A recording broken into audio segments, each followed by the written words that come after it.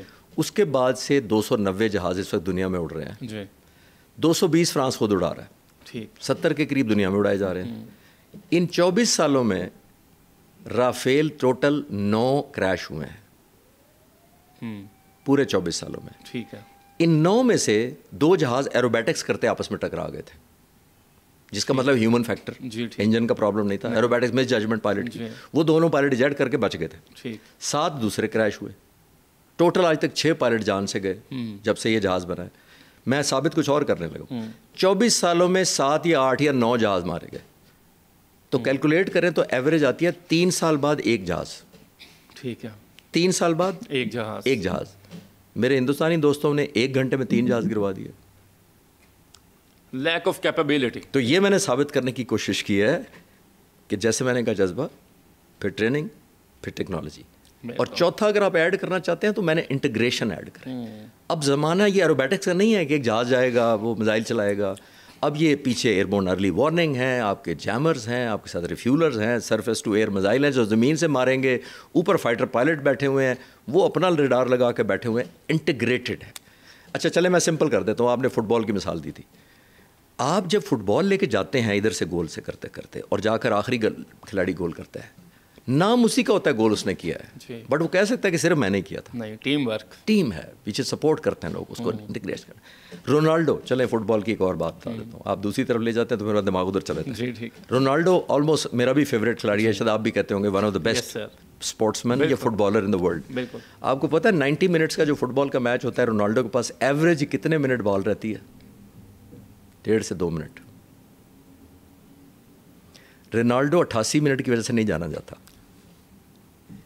He knows what to do at the moment. At 2 minutes, جو اس کے بعد total 2 minutes آتی ہے. 15 سیکنڈ ابھی آئی, 2 سیکنڈ ابھی آئی, 3 سیکنڈ ابھی آئی, ٹوٹل کریں. رونالڈو اس 2 منٹ کی وجہ سے جانا جاتا ہے. He gets the result.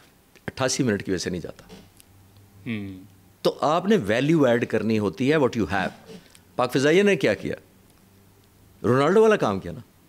یہ تھوڑی کیا کہ او ہو ہماری تو اسٹریٹجی غلط تھی, ہمیں یاد آیا ہمارے ٹیکٹکس فالٹی ہیں, ہم نے 2 دن ایئر فورس گراؤنڈ کر دی. کبھی فائٹر جہاز جنگوں میں گراؤنڈ کرنے کے لیے خریدے جاتے ہیں. This is called training and induction, جیسے میں انٹیگریشن اور سارا میچ کر رہا ہوں. آپ سر یہ مجھے بتائیے گا کہ جو فائٹ ہوتی ہے تو آپ کو آن دا اسپاٹ, ایک باکسر ہے اس کی فائٹ ہو گئی ہے, پنچ کر رہے ہیں, لیکن ہمارے ہاں جیسے یہ انڈیا نے اٹیک کیا تو کچھ دیر کے بعد ہمارے جہاز گئے اور انہوں نے تیس نیس کر دیا انڈیا کو. سر یہی وے ہوتا ہے کہ آن دا اسپاٹ نہیں ہوتا, پلان کرنا ہوتا ہے پہلے کہ ہم نے کیا کھویا کیا پایا, اور اس کے بعد پھر ہم پلان کر کے پائلٹ جاتا ہے, اس کی کیا فیلنگ ہوتی ہے؟ نہیں, یہ بالکل ڈفرینٹ سینیریو ہے.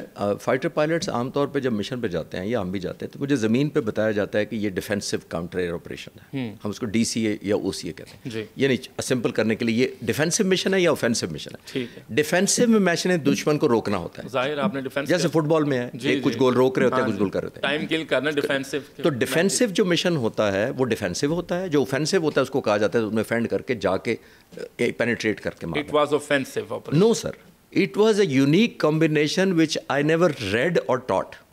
Why? Because آپ کا ڈیفینسو مشن ہے جس کے لیے آپ ٹیک آف کرتے ہیں, کیونکہ دشمن کے 85 جہاز آ رہے ہیں جی, تو ہم نے ڈیفینڈ کرنا نا پہلے. بالکل ٹھیک. تو ہمیں ان پائلٹس کو کہا گیا ہوگا کہ جا کے ڈیفینڈ کریں, 85 جہاز پاکستان کی طرف آ رہے ہیں. انہوں نے چوائس کیا کہ ہم نے تو پاکستان کے بارڈر کے اندر جانا نہیں, ہم نے تو اسٹینڈ آف ویپنز مارنے ہیں.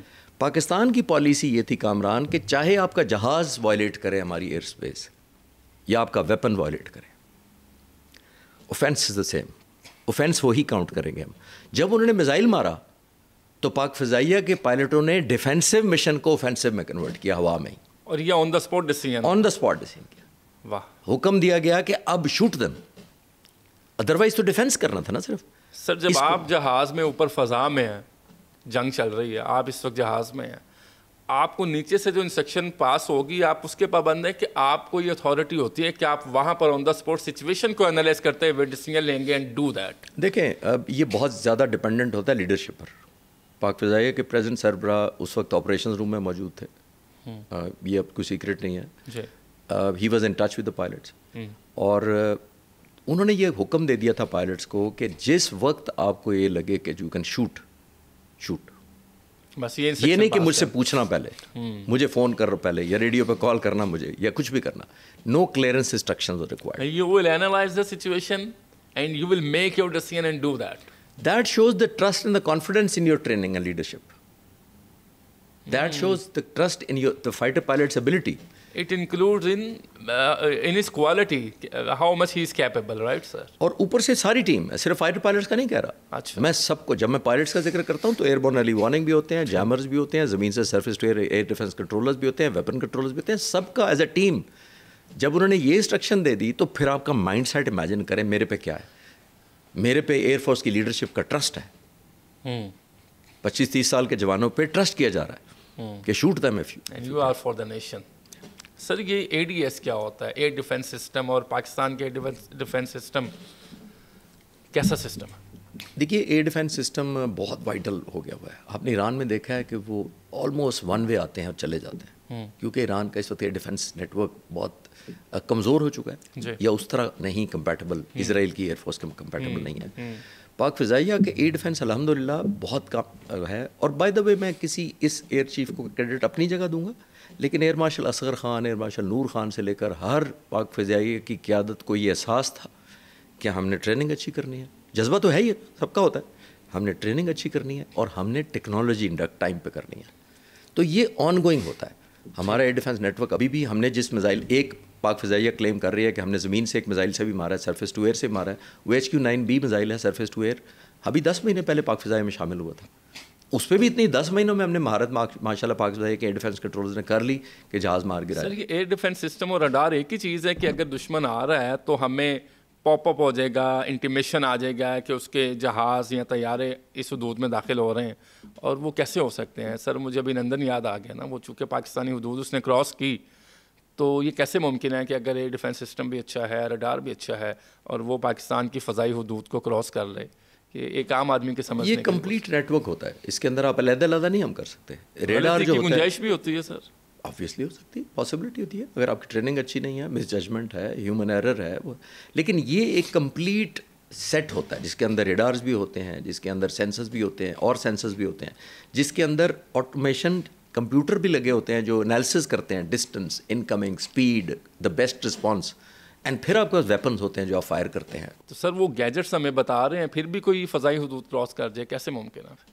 یہ میں اچھا ہے آپ کے چینل کے توسط سے ایک میں کلیئرٹی کرتا چلوں, اور پاکستانی عوام کے شاید اگر کسی I don't know, this is the relevant question I asked. This is very relevant. Yes sir. Because لوگ سمجھتے ہیں کہ پاکستان کے ارد گرد کوئی کنکریٹ کی دیوار ہے 200 فٹ اونچی ہے یا 10,000 فٹ اونچی ہے, تو جو دشمن کا جہاز آئے گا وہ ٹکرا جائے گا, جو میزائل آئے گا وہ ٹکرا جائے گا. تو پاکستان کے اندر تو کوئی چیز داخل نہیں ہو سکتی. اسرائیل سے زیادہ سپورٹ تھی کسی کو یا ہے؟ کیا ہو رہا ہے؟ اور یہ میں اپنے جنگ کے دنوں میں بھی یہی کہتا تھا کہ دیکھیں دنیا کا کوئی ایئر ڈیفینس سسٹم امپریگنیبل نہیں ہے. اس وقت مجھے نہیں پتا تھا کہ 2 ہفتے بعد 4 ہفتے بعد اسرائیل کی شروع ہو جائے گی. میں سب کہتا تھا کہ جو خربوں کا بھی لے لے, will I certify? I will not certify. کیوں؟ جس دن یہ مائک نکلا ہوگا نا, اگلوں نے اس سے اچھا نکالا ہوگا. جس دن یہ موبائل نکلا تھا نا, اس سے اگلے دن انہوں نے کہا آپ نے یہ رکھا ہوا ابھی تک. یہ ٹیکنالوجی کی ریس ہے, اپڈیٹ کرنا ہوتا ہے. آپ نے میزائل نکالا, دوسری پارٹی نے توڑ نکال دیا. آپ نے توڑ نکالا, اس نے میزائل یہ نکال دیا. آپ نے یہ میزائل نکالا تو اس کا توڑ نکل آیا. تو یہ آن گوئنگ ہے. یہ نہیں ہوتا کہ آپ نے یہ بنا لیا, آج آپ نے موبائل لے لیا 50 سال کے لیے ویلڈ ہے. نہیں, یہ نہیں ہوگا, ایسا نہیں ہوتا. تو جب موبائل میں یہ ویلڈ نہیں ہے تو ایئر ڈیفینس, میزائل, فائٹر جہازوں میں, ٹیکنالوجی میں کیسے valid? If I am not mistaken تو مجھے یہ معلومات ہے کہ جو طیارہ بناتے ہیں اس کی بھی ایک لمٹ ہوتی ہے, اس کے بعد اس طیارے کی لمٹ ختم ہو جاتی ہے, پھر آپ کو اس طیارے کو ڈیجیٹلائز کرنا ہوتا ہے. Right sir? GF-17 ہم نے بلایا جی, 1985 میں ہم نے کنسیو کیا آئیڈیا. اوکے, 1995 میں, 1995 میں کنسیو کیا. ہم نے پہلے GF-17 بنایا تھنڈر, دیٹ واز بلاک 1. پھر ہم نے سوچا الیکٹرانکس آ گئی, ریڈار ہمیں چاہیے, میزائل اچھا چاہیے, ایویونکس چاہیے, پھر ہم نے بلاک 2 بنایا. ابھی ہم نے جو جنگ میں زیادہ تر حصہ لیا, بلاک 3 نے بھی حصہ لیا. بلاک 3 کا کیا مطلب ہے؟ 1 میں ہم نے سوچا یہ آنا چاہیے, 2 میں ہم نے سوچا یہ ایڈ ہونا چاہیے. یہ آن گوئنگ ہے, 4 پہ بھی کام ہو رہا ہے. ٹھیک ہے.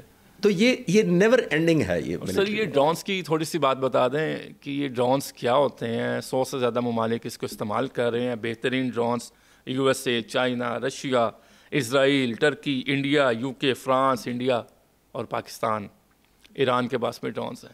تو سر یہ ڈرون وار چل رہی ہے, پاکستان اچھی جگہ پہ اسٹینڈ کرتا ہے ڈرون ٹیکنالوجی سے؟ دیکھیے ڈرون وار یہ ہوتی ہے کہ جب آپ پائلٹس کو، اور اس کو ان مینڈ ایریل وہیکل بھی کہتے ہیں، یو اے ویز بھی کہتے ہیں جی، یو اے ویز عام طور پہ سب ڈرون کہتے ہیں، لیکن اس میں کچھ ڈرونز ہوں گے جس سینس میں آپ کہہ رہے ہیں، اور کچھ ان مینڈ ہے، وہ آلموسٹ لائک اے جہاز ہوتا ہے، ویپنز بھی کیری کرتا ہے اور کمیونیکیشن سے نیچے شیپ بھی پائلٹ، اس کے ونگز بھی ہوتے ہیں، اسی طریقے سے انجن بھی لگا ہوتا ہے، صرف اس کا یہ ہوتا ہے پائلٹ نہیں ہوتا، وہ زمین سے کنٹرول کر رہا ہوتا ہے، اور پائلٹ ہی کنٹرول کر رہا ہوتا ہے ڈرون اٹیک. تو یہ ڈرون بہت ٹیکنالوجی اب کامن بھی ہو گئی ہے اور ضروری بھی ہو گئی ہے، کیونکہ دیکھیے ہر جگہ پائلٹس نہیں جا سکتے، ہر جگہ پائلٹ کا آپ رسک بھی نہیں لے سکتے. دوسری ایک اور امپورٹنٹ چیز ہے، فائٹر جہاز کی ہوا میں اڑنے کی ایک لمٹ ہوتی ہے، جس کا مطلب وہ 1 یا 2 گھنٹے یا 3 گھنٹے اڑ سکتا ہے، پھر پائلٹ کی فٹیگ ہے، پھر جہاز کی ریفیولنگ ہے، پھر اور بڑی چیزوں کی وجہ سے اس کو لینڈ کرنا پڑتا ہے. ٹھیک ہو گیا. جب ڈرون ہوتا ہے وہ 25 30 40 گھنٹے اڑتا رہتا ہے اور وہ ویپن بھی کیری کر رہا ہے، جس کا مطلب یہ ہے کہ اگر آپ کو ضرورت پڑے کہ نیچے کوئی ایسی ایکٹیویٹی ہے تو اس پہ آپ حملہ بھی کر سکتے ہیں. پاکستان ٹیررزم کے خلاف پاک فضائیہ بہت افیکٹولی استعمال کر رہی ہے آلریڈی، تو یہ ڈرون بہت ریلیونٹ ہو چکے ہیں. پاک فضائیہ نے بہت جلدی فورسیں کیا ہے، پچھلے 4-5 سالوں میں جتنی ہم نے ڈیولپمنٹ یا فوکس ڈرونز پہ کیا ہے، ون آف دا بیسٹ میرا خیال ہے ہمارا فوکس جو رہا ہے وہ ڈرونز پہ رہا ہے. 25 سے 30 گھنٹے آپ نے کہا، اور اسرائیل کا ڈرون 1000 گھنٹے غالباً چلتا ہے. کل میں دیکھ رہا تھا. میں 1000 گھنٹے کا میں نے نہیں پڑھا. ٹھیک ہے، ابھی تک میرے نالج میں. بالکل ٹھیک ہے. اور سر یہ آپ کو پتہ ہے کہ army chief Syed Asim Munir, field marshal, صدر ڈونلڈ ٹرمپ نے ان کو زورانے پر بلایا، 1-on-1 ملاقات رہی. پہلے جو آرمی چیف ملتے رہے ہیں وہ صدر پاکستان بھی رہے ہیں، یہ فیلڈ مارشل صرف پہلے ہیں. اور زورانے پہ گئے اور ملاقات ISPR نے اسٹیٹمنٹ دی کہ 1 گھنٹہ جاری رہنی تھی، وہ 2 گھنٹے سے بھی زیادہ ہو گئی. کیسا سائن ہے سر یہ؟ دیکھیے ایک تو اس سینس میں ایز اے پاکستانی تو یہ آنر کی بات ہے کہ امریکن پریزیڈنٹ نے ہمارے آرمی چیف کو بلایا اور دعوت دی ہے، ٹائم بھی ایکسٹینڈ کیا ہے. میں اس کو ایک اور اپرچونیٹی کے سینس میں دیکھتا ہوں. اپرچونیٹی؟ جی، اپرچونیٹی میں اس طرح دیکھتا ہوں کہ آئی ایم شیور 2 گھنٹے ان کی بھی باتیں سنی ہوں گی، ان کو بھی باتیں سنائی ہوں گی، کچھ آپس میں دونوں طرف سے سنائی گئی ہوں گی. جو اچھی بات ہے کہ امریکی صدر کو ایک نہ صرف ہمارا پوائنٹ آف ویو انڈیا کے اسکلیشن کے سینس میں، کشمیر کے سینس میں، بلکہ ایران کے سینس میں بھی ان تک پہنچایا گیا ہوگا. That to from the person who matters the most. Yes, اس میں تو کوئی شک نہیں ہے. ہمیں ایک ہیئرنگ اچھی ملی ہے، ہم لوگ اس پہ نہیں فوکس کر رہے. ہمیں ہیئرنگ ایک اچھی ملی ہے، موسٹ پاورفل دنیا کا شخص ہے، وہ آپ کی بات سننا چاہتا ہے، وہ بتائیں کہ جی کیا مسئلہ ہے. عمل کیا ہوتا ہے وہ تو ابھی ظاہر ہے ٹو ارلی ٹو سے کہ بھائی کمنٹ کیا ہوتا ہے، ان کا انالیسس کیا ہے، وہ وے فارورڈ کیا ہے، ایکشنیبل کتنا وہ کر. لیکن میں یہ کہہ رہا ہوں کہ بہت اچھی اپرچونیٹی ہوئی ہے کہ پریزیڈنٹ ٹرمپ کو کسی نے اپنا پوائنٹ آف ویو بھی سمجھایا، کیونکہ ہمارا پوائنٹ آف ویو تو صرف میڈیا کے تھرو تو پہنچتا ہوگا. یہ فرسٹ ہینڈ آپ کو بتانے کا موقع ملا کہ انڈیا نے بہت ایگریشن کی ہمارے اوپر، ہم نے ریسٹرین کیا، اور پھر انہیں ہم سب ڈے ون سے کہہ رہے ہیں ہم نے ریسپیکٹفلی سیز فائر کر دیا، جبکہ وہ کہہ رہے ہیں نہیں آپ کے کہنے پہ نہیں کیا، جبکہ ہم ایکنالج کر رہے ہیں امریکن پریزیڈنٹ کو. تو یہ ہم نے، یہ بہت اچھا مائل سٹون ہے، یہ بہت اچھی اچیومنٹ ہے. اس کو آگے جا کے ویلیو کنورٹ ہوتی ہے، اور اللہ کرے کہ یہ ملاقات ایران کی طرف بھی ہیلپ کرے. Love you Pakistan Donald Trump نے کہا، اور انہوں نے یہ بھی کہا کہ وہ ایران کو بہت زیادہ بہتر جانتے ہیں. جی میں وہی کر رہا ہوں کہ یہ فیلڈ مارشل صاحب کا اگر یہ جانے سے ایران کا بھی کوئی فائدہ ہونا چاہیے کہ سیز فائر کی طرف، because I am sure army chief نے ان کی فیلنگ بھی پہنچائی ہوں گی، ان کی سوورینٹی پہ جو کمپرومائز ہوا ہے وہ بھی ان کو کنسرن بتائے ہوں گے، اور پاکستان حکومت کا تو آفیشیل سٹینس ہی ہے کہ ہم اس کے ساتھ کھڑے ہیں. سر بہت بہت شکریہ، آپ آج کے پوڈ کاسٹ میں آپ نے شرکت کی اور آپ نے بتایا کہ پاکستان کا کیا رول رہا، خصوصاً جب انڈیا نے پاکستان پہ اٹیک کیا. بین الاقوامی حالات کی آپ نے جائزہ لیا اور بتایا کہ اس وقت کیا ہو سکتا ہے، کیا ممکنات ہیں، ایران میں کیا حالات ہو سکتے ہیں، کس طرح سے بہتری آ سکتی ہے. سر کوئی آخری پیغام جو آپ دینا چاہیں قوم کو، نوجوانوں کو جو آپ کو دیکھ رہے ہیں، سن رہے ہیں؟ نہیں، میں تو بہت چھوٹا آدمی ہوں پیغام دینے کے لیے، لیکن اگر آپ کے توسط کے تھرو اگر چینل پر پہنچ سکے تو ریزالو اور یونٹی. دنیا آپ کو آپ کی ول اور ڈٹرمنیشن پر جینے دیتی ہے، آپ کی چوائس نہیں ہوتی کہ آپ ریلیونٹ کتنے ہوں. ریلیونٹ اس کی ہوتی ہے جو طاقتور ہوتا ہے. تو ہم نے طاقتور بننا ہے، کیونکہ آپ نے دیکھا winners right the history, losers don't write the history. تو ہم ابھی جنگ میں فاتح ہوئے الحمدللہ. دنیا میں پیچھے، ہمیں عزت کیوں مل رہی ہے؟ پاکستانی لوگوں کی اور مسلح افواج کی ریزالو کی وجہ سے اور ہماری ڈٹرمنیشن کی وجہ سے کہ ہم سوورن ملک ہیں اور رہنا چاہیں گے انشاءاللہ تعالیٰ، اور رہیں گے. یہ ریزالو سے دنیا آپ کی عزت کرتی ہے. پرائڈ اپنے آپ میں لیں، اپنے آپ میں پازیٹیو فیل کریں آبویسلی, اور have faith in this country, جس کے ساتھ ہم شاید آئیڈیل نہ ہو آج یہ وہ کنٹری جہاں ہونی چاہیے تھی 75-80 سالوں میں قائد اعظم کے بعد.